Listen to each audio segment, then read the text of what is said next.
Happy Friday, and thanks for tuning in to 13 Now Severe Weather Preview. I'm Jenna Maddox, and we are joined by News 13's Chief Meteorologist Ross Whitley to talk to us about what we can possibly expect this weekend with severe weather. What's going on, Ross?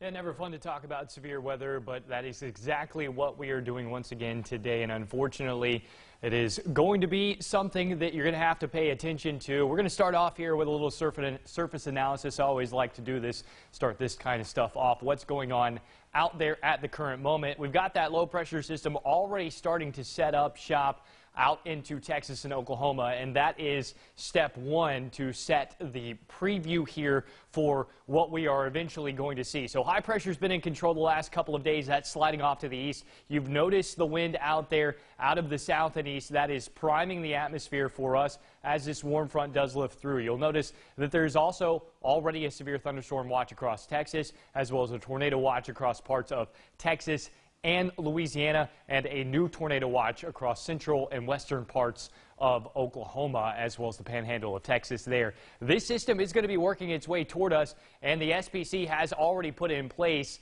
a severe risk. Now, this is for tonight. So today, as those line of storms work across the area, an enhanced risk does include the westernmost portion of the panhandle here, as well as a slight risk. So that's actually going to be as we get early into tomorrow morning, probably 1, 2, 3 a.m. That's why that is included in that risk. And obviously around the upper level system, that's where the tornado risk is across Oklahoma as well. So two complexes of storms moving across. As we get into tomorrow, however, the focus is much more on us. And the center of this probably right around the Dothan area, but the northern half of our counties, Calhoun, Liberty, as well as Jackson, Washington, Holmes, Walton, and Okaloosa, all included in that enhanced risk that extends out into the lowlands of South Carolina, as well as southern Georgia, too. So we're all going to be in this threat. And you may look at this and say, okay, well, the worst storms are expected to be off to the north of the coastal areas.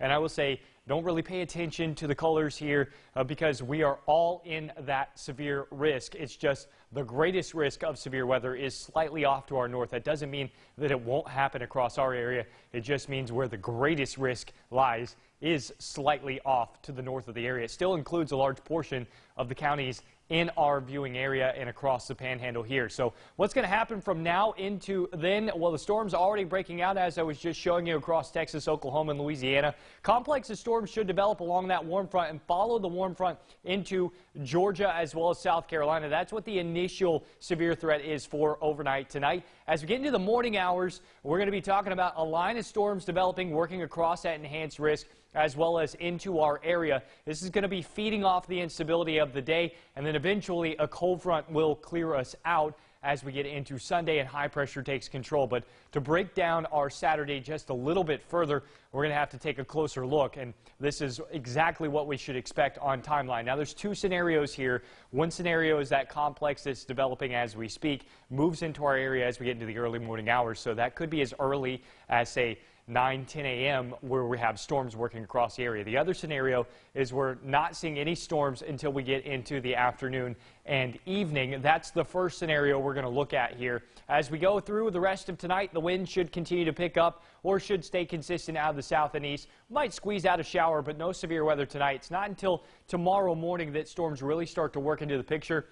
And as we get to about 9, 10 a.m., we could have the first complex of storms working into Okaloosa, Walton, as well as Holmes County. These will potentially be severe. It could be producing large hail, could produce a tornado, could produce wind damage. All day tomorrow, the setup is going to be there. And then as we get into the afternoon hours, we really destabilize things. And our modeling as of right now actually showing majority of the storms flirting with that Florida-Alabama border and not much going on across the panhandle. This is a possibility. It's possible that we go boom or bust tomorrow, that we don't see any kind of activity and that we remain relatively dry. That would be one of the best case scenarios here, and it's not until we see the cold front come in that we get just a couple of showers late in the day. That would be absolute best case scenario. However, the atmosphere is going to be absolutely primed to deliver severe weather. So even if we don't have storms in the morning hours, it's still possible that all we need is just one storm to pop in that atmosphere and the surface to deliver. The other option shown here is completely different from what you just saw. But we could see that complex that's developing in Texas now work in as early as 1 a.m. right along the border of Florida and Alabama, and then that continues off to the east. Another round of storm works in as we get to 7 a.m. And again, that's just along the border and just off to the north of our area. So if you're in the northern half of the area here, Jackson, Washington, Holmes, northern Walton, northern Okaloosa, northern Santa Rosa and Escambia counties, you really need to be aware even into the morning hours tomorrow if this scenario plays out. Then as we get into the afternoon, we get that outflow to kind of drift south, and we're talking about pop-up showers and storms, again, still across the northern half of the area. But you'll notice as that cold front starts to sneak in, we start to see thunderstorms develop along that line, and that starts to work off to the south and east. And then maybe we're talking about scattered supercells across the area. These two, again, any storm tomorrow could be producing large hail, frequent lightning, very heavy rainfall, possible damaging winds, as well as possibly even a tornado. So tomorrow is a day that you absolutely have to be paying attention to the weather, because this scenario is just as likely as the previous scenario where we showed not much actually happening across the area. So timeline here is a little bit messy. I would say the most likely scenario is that we're seeing showers and thunderstorms through the afternoon hours, so probably after 11 a.m. and then through the afternoon into the early evening. The best case scenario is that we don't see much through the morning, we don't see much through the afternoon, and the day just kind of passes by with a prime atmosphere and nothing really delivers.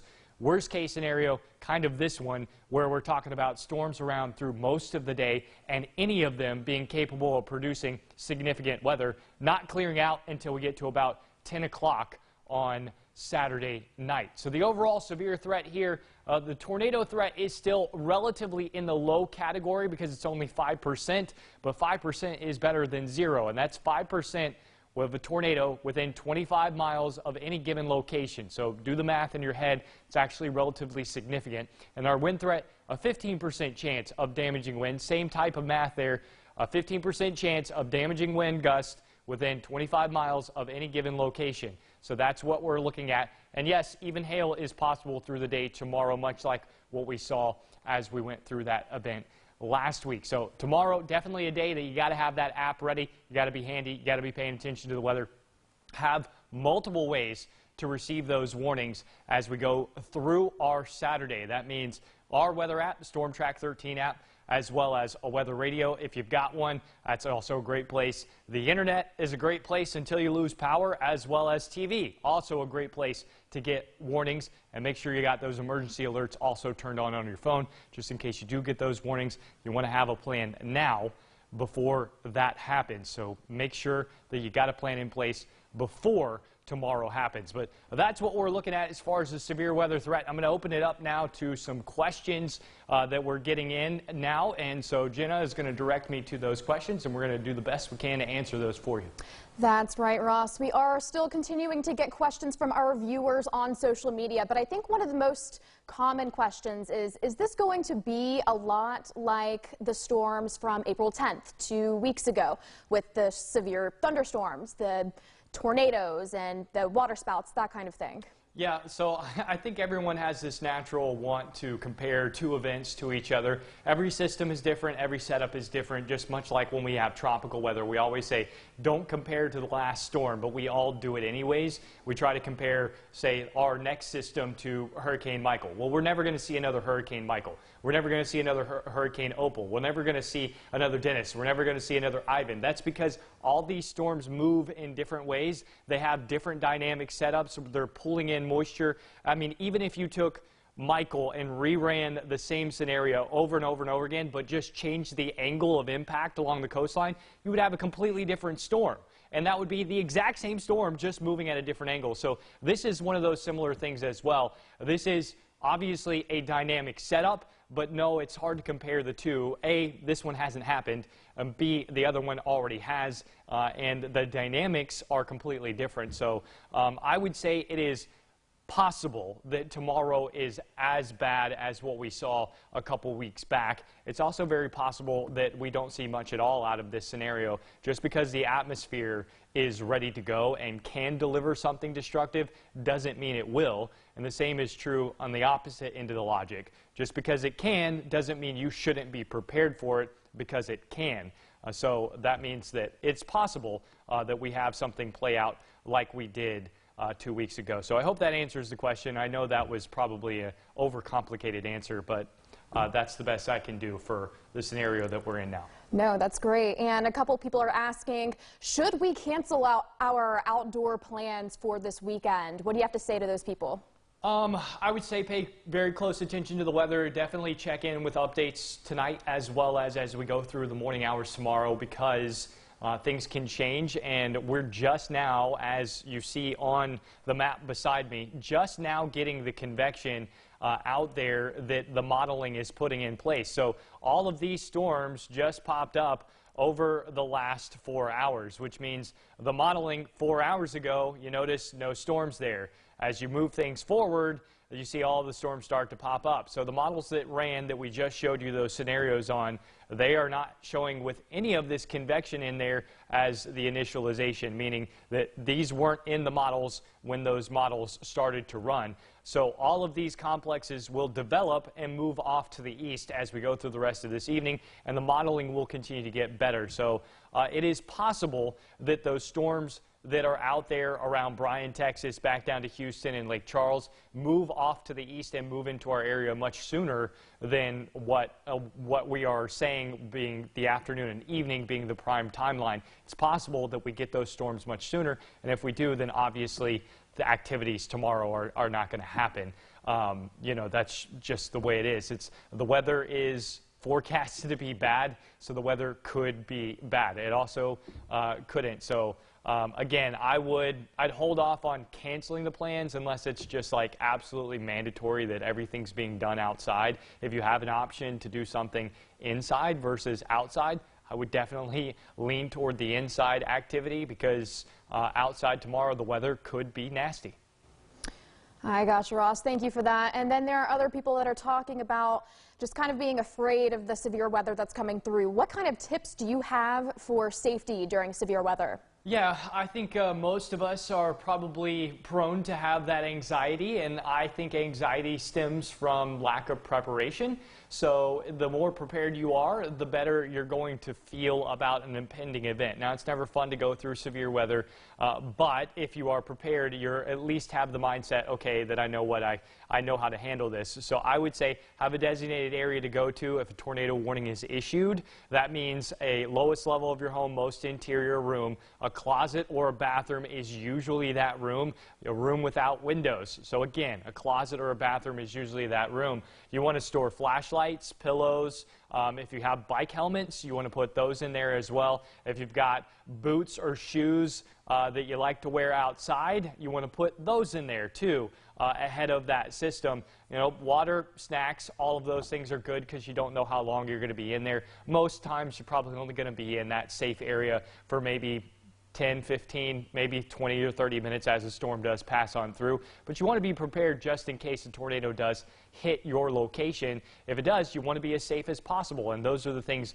that you want to have. The reason for the bike helmet is just in case a tornado goes over your location, you want to have your head as protected as possible. The reason to have the flashlights in there, obviously if you lose power. The reason for the shoes is if a significant tornado, while unlikely, especially in our area, but if it does come over your home, you want to be able to have those shoes on so that you can step out of whatever is left of your home. As bad as that sounds, that is a way to be prepared. So you can step out of it, you can step out of that debris, you can be as comfortable as you need to be to get away from that situation and find safety elsewhere. If you're in a mobile home or trailer, we have many of those that are still living in campers across the area as well, you need to have a plan B. You do not need to be sheltering in those locations. Manufactured homes, mobile homes or one of those campers that we have all seen around the area thanks to Hurricane Michael. You need to have a safer place than that. Those are not good places to be in a tornado. Even weak tornadoes will absolutely disintegrate those. So those are not a place that you want to hang out and take shelter in. You want to get somewhere else, and that somewhere else needs to be within 5 minutes.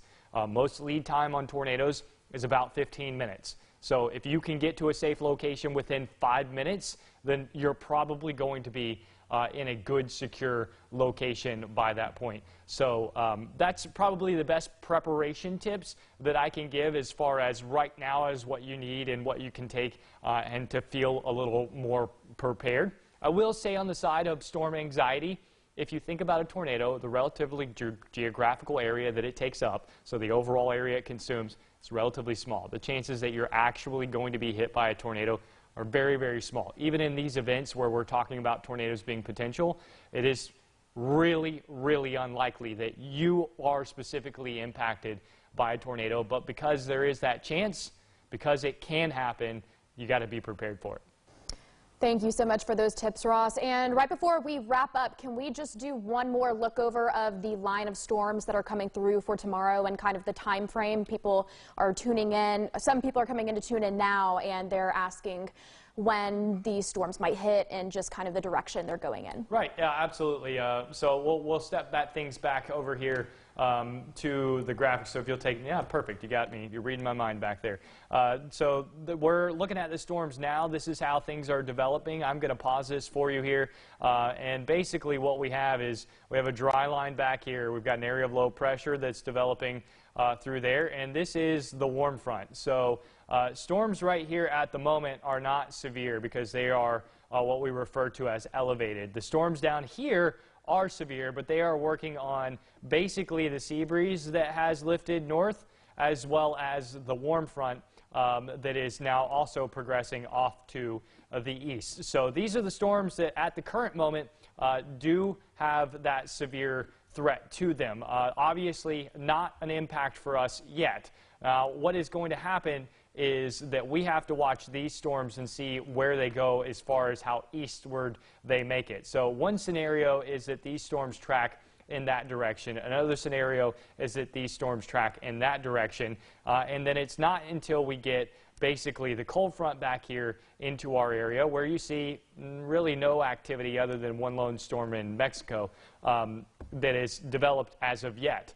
So there's the two scenarios. If it goes to our north, then we're not talking about any activity until tomorrow afternoon. If this complex actually makes it into our area, then we are going to be talking about storms much, much sooner. So going back here to our modeling and our futurecast, I'm going to go through this with you. So skipping things forward to 9 a.m. tomorrow, our in-house model, which is shown here, this is the Barron 3K. It depicts storms working into the area. It's probably underdone because as I zoom out, you'll see that the complex of storms that is associated with it right now, it is underdone. You notice that the storms down around Texas that I'm circling there have not initiated in this model, and the lack of storms in Oklahoma as well. So those are two things that are different from this model as it does move into our area. But that being said, you'll notice that we're relatively dry until about 10 a.m. Those storms do work into, say, Okaloosa, Walton, and Holmes County, then maybe into Jackson. Then as we get in the afternoon, we'll have to be paying attention to that frontal boundary and how much storms develop on that and sink off to the south. So that's the timing of scenario one. The other timing here, which is a different model, this is the high resolution rapid refresh model. It has done a much better job with the complex of storms that are in Texas as we speak. Still lacking convection through Oklahoma around the low, so it too is a little bit different. But you'll notice it takes that complex of storms and moves them basically off to the due east, and in doing so will put storms into our area by potentially as early as 1 a.m. Now, granted, that is right along the Florida-Alabama border, so not many across the Panhandle would see storms through that time. It wouldn't be until we get to about 6 a.m. That we're talking about some storms starting to break out across our area. And then at earliest, we would be talking about 8 a.m. with storms through northern Okaloosa, Walton, Holmes, and working into Jackson County, and then eventually into Calhoun County as we get into 10 a.m. with an outflow boundary. Then everyone gets on the storm parade tomorrow after 11 a.m.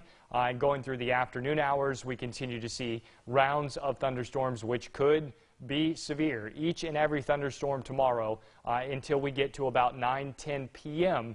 will have the potential to be severe. So you need to be weather aware. You need to be weather aware all day long. You'll notice in both scenarios, it's not a washout all day type of rain from beginning to end, but in one scenario, there's certainly more rain in certain areas than others. That's just how this event is going to be, which is why I said you can't compare it to what we had 2 weeks ago, because we had a line of storms move through 2 weeks ago. This could be clusters of storms or maybe multiple rounds of storms. Could start in the morning, it could start in the afternoon. The greatest chance of rain is going to be probably after 11 a.m. to about 6-7 p.m. as we go through the day tomorrow, but that doesn't mean that you won't see storms earlier than that on Saturday, just based off of the current observations off to our west. It's very possible we're talking about storms much, much sooner than that. Awesome. Thank you so much for your insight, Ross. And thank you all for tuning in. Make sure you download our Storm Tracker 13 app to stay up to date for the weather this weekend. We hope you have a great and safe weekend.